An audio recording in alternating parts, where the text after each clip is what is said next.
Hey guys, this is Miss Dole. I know that this is a crazy time for us, but I wanted to be able to read you some of my favorite books.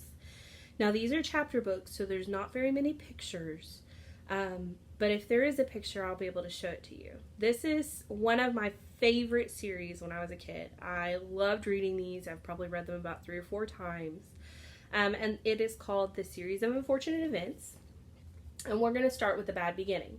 This is the very first book, and it is by Lemony Snicket, which is not the author's real name. It is kind of like a secret name. So that's really cool. So what I'm going to do is I'm just going to read you a few chapters each day, and I'll try to show you the pictures when there are pictures, but it might not come very well on the recording, but we'll try, okay? So, The Bad Beginning by Lemony Snicket. And I'm going to go ahead and show you the first picture.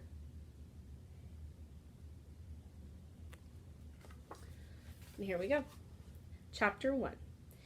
If you are interested in stories with happy endings, you would be better off reading some other book.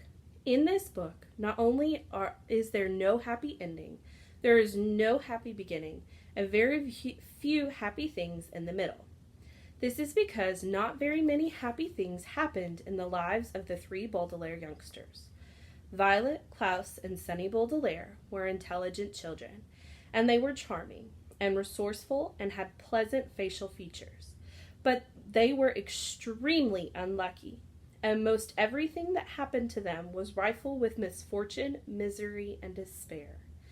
I'm sorry to tell you this, but that is how the story goes. Their misfortune began one day at Briny Beach. The 3 Baudelaire children lived with their parents in an enormous mansion at the heart of a dirty and busy city, and occasionally their parents gave them permission to take a rickety trolley.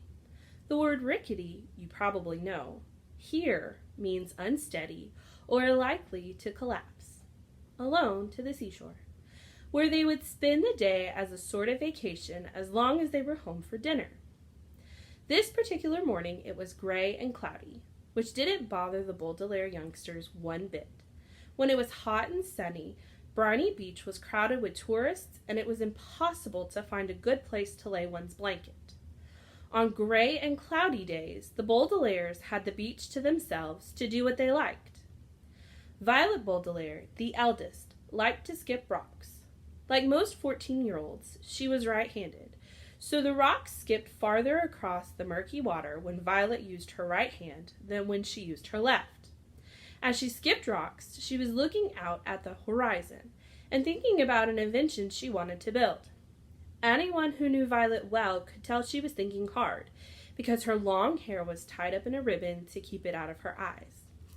Violet had a real knack for inventing and building strange devices, so her brain was often filled with images of pulleys, levers, and gears, and she never wanted to be distracted by something as trivial as her hair. This morning she was thinking about how to construct a device that could retrieve a rock after you had skipped it into the ocean. That would be pretty cool. Klaus Baudelaire, the middle child and the only boy, liked to examine creatures in tide pools. Klaus was a little older than 12 and wore glasses, which made him look intelligent. He was intelligent. The Baudelaire parents had an enormous library in their mansion, a room filled with thousands of books on nearly every subject. Being only 12, Klaus, of course, had not read all of the books in the Baudelaire library, but he had read a great many of them and had retained a lot of the information from his readings. He knew how to tell an alligator from a crocodile. Do you know how to tell the difference between an alligator and a crocodile? You can look it up.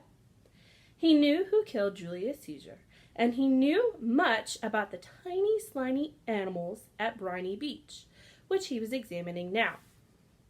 Sunny Baudelaire, the youngest, liked to bite things. She was an infant, and very small for her age, scarcely larger than a boot. What she lacked in size, however, she made up for with the size and sharpness of her 4 teeth. Sunny was at an age where one mostly speaks in a series of unintelligible shrieks. Except when she used a few actual words in her vocabulary, like bottle, mommy, and bite. Kind of like my son. Most people had trouble understanding what it was that Sunny was saying. For instance, this morning she was saying "gack" over and over, which probably meant, "Look at that mysterious figure emerging from the fog."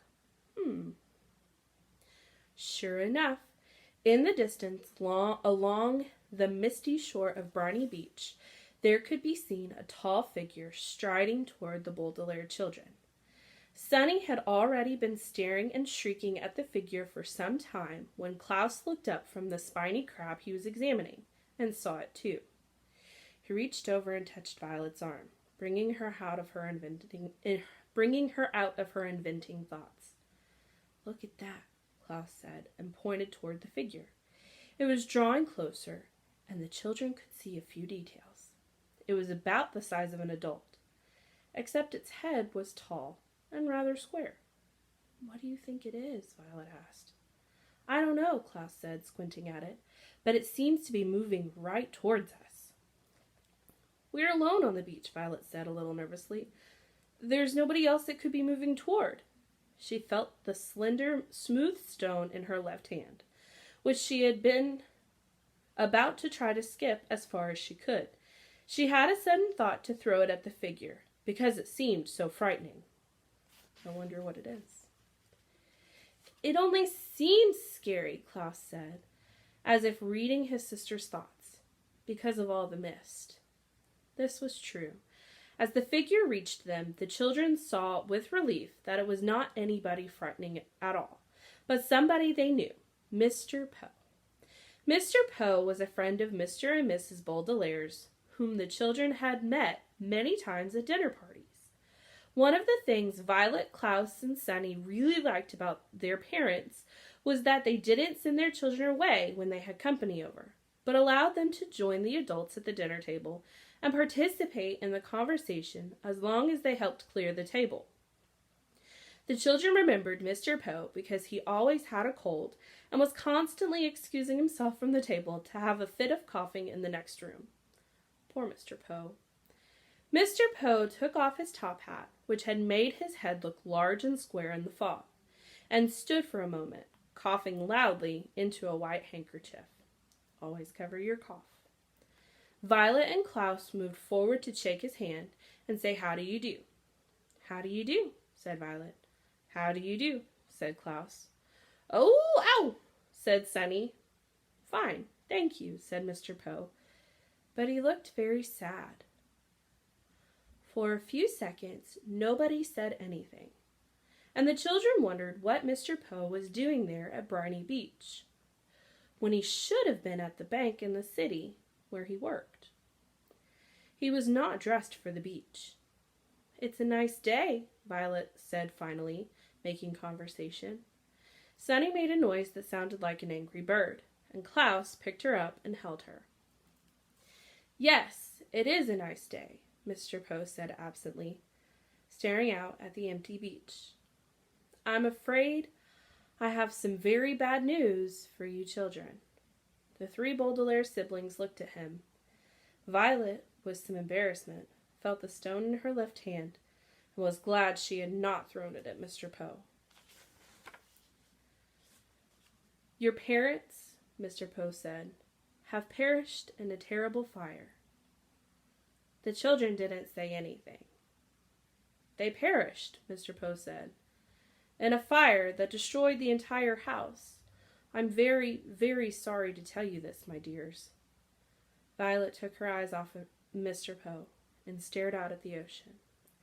Mr. Poe had never called the Baudelaire children "my dears" before.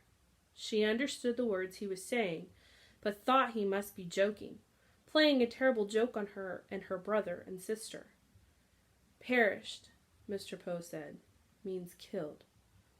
"We know what the word perished means," Klaus said crossly. He did know what the word perished meant, but he still was having trouble understanding exactly what that Mr. Poe had said. It seemed to him that Mr. Poe must somehow have misspoken. "The fire department arrived, of course," Mr. Poe said, "but they were too late. The entire house was engulfed in fire. It burned to the ground." Klaus pictured all the books in the library going up in flames. Now he'd never read all of them. Mr. Poe coughed several times into his handkerchief before continuing. I was sent to retrieve you here and to take you to my home, where you'll stay for some time while we figure things out. I am the executor of your parents' estate.